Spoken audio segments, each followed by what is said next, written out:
Мына сызықтармен шектелген фигураның ауданын табыңыз дейді. Сызықтарды біздер мына функцияны айтамыз. Y тең түбір асты x және y тең 1. Енді жалпы түсінік пайда болу үшін біздер мынандай бір функцияны қарастырып көрейік. Координаталық жазықтықта бізде мынандай бір функция берілсін. Бұл y тең fx функциясы болсын. Сосын екінші функциямыз мәселен мынандай бір функция болсын.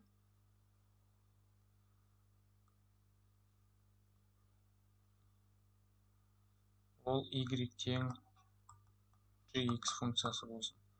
Осындай екі функция беріледі және осы фигуралармен шектелген сызықтармен шектелген фигураның ауданын тап деген кезде біздер мына шектелген фигураның ауданын табуымыз керек. Мына жерде шеткі нүктелері ол мынау А нүктесі болады бірінші және екінші нүкте ол Б нүктесі. Бізде тек қана бір нүкте берілген y4 деген. Енді оның екінші нүктесін табу үшін мына екі функцияны теңестіреміз біздер. Сөйтіп теңдеу шығарып екінші нүктені тауып алуымыз керек. Түбір асты x тең 1 деп. Бұл жерден түсінікті енді x тең 1 болады. Сонда бізде шеткі нүктелеріміз ол x тең 4 және x тең 1 нүктелері болады. Жақсы, ары қарай біздер енді мынандай интегралды есептеуіміз керек. Жаңағы функцияның формуласын есептейтін болсақ, интеграл a және b шеткі нүктелері, сосын мысалы fx азайтылған gx дейміз да, dx деп. Осы интегралды есептесек, біздер осы ауданды табамыз. Мына s деген ауданды табамыз. Тура соны біздер осы жерде қазір жасаймыз. Біздің мына функциямыз түбір асты x азайтылған 1. Бірінші функциямыз түбір асты x, екінші функциямыз ол 1. Азайттық біздер dx дейміз. Шеткі нүктелеріміз 1-ден 4-ке дейін, алдымен кішісін, сосын үлкенін жазамыз. Енді біздер интеграл есептеуіміз керек. Түбір асты x-тің интегралы, енді түсінікті болу үшін оны былай да жазсақ болады. X-тің 2-ден 1 дәрежесі деп азайтылған 1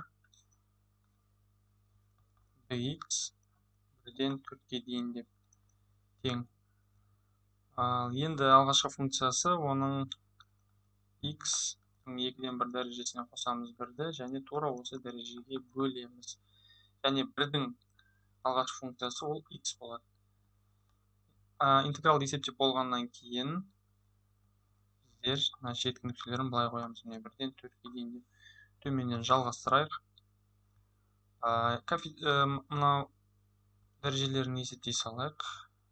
2-ден 1 қосылған 1 және 2-ден 1 қосылған 1. Ол бізде тең болады 2-ден 3. 2-ден 3-ке тең болады. Жақсы. Ары қарай онда біздер x-тің толығымен барлығын түсіндіріп жазылып жатырмыз жерде. Азайтылған x 1-ден 4-ке дейін шеткі нүктесі болады. Коэффициенттерден мына жерде дұрыстап шығарсаңыздар 3-ден 2 деген коэффициент шығады.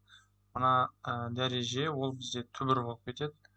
Үшіншіде x-тің кубы, түбір астындағы x-тің кубы болады.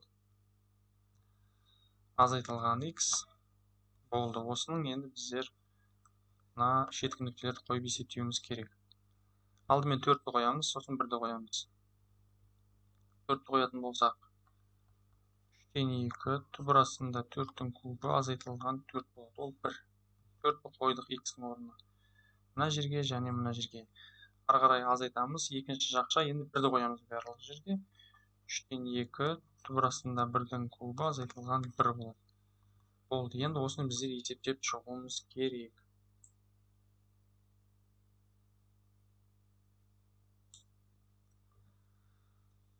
Енді 4-тің кубы ол болады 64. 64 азайтылған 4 болады. Бірінші жақша, екінші жақша ол 3-ден 2. Енді түсінікті түбір астында 1-1-ге тең болады. азайтамыз 1. 64 түбір астында ол бізде 8-ге тең. Онда 3-тен 2-ні көбейтеміз 8-ге, азайтылған 4. Екінші жақшада бізде 3-тен 2-ден 1-ді азайтсақ, ол болады бізде минус 3-тен 1. Минус 3-тен 1 және мына минус бізде ол береді плюс 3-тен 1. Жақсы, енді мына жерде бізде 16 болады. 2-ге 8-ді көбейтсек 16, 3-тен 16. Енді мына жерде біздер қосылған 1 дей салайық. Мынаны қоса салайық мына екеуін. Және азайтылған 4 болады. Енді бұл жерде қарапайым ғана есептеу, барлығын ашып жазып жатырмыз. 4, 3-тен 17 азайтылған 4 болады. Ортақ бөлім беретін болсақ, қайтадан 13 болады. Қосымша көбейткіш мына жерде 3 болады. Азайтылған 12, жауап 3-тен 5 болады. Онда жауап бар ма, жоқ па, біздер қазір қарайық. Егер аралас бөлшектерінде жазатын болсақ, 2 бүтін емес, кешірім өтінемін, 1 бүтін болады. 1 бүтін 3-тен 2. Не бізде мынандай жауап болу керек, не мынандай жауап болу керек, қазір қарайық.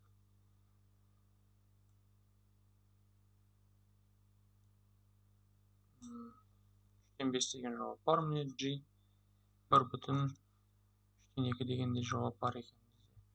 Жауап Е және G.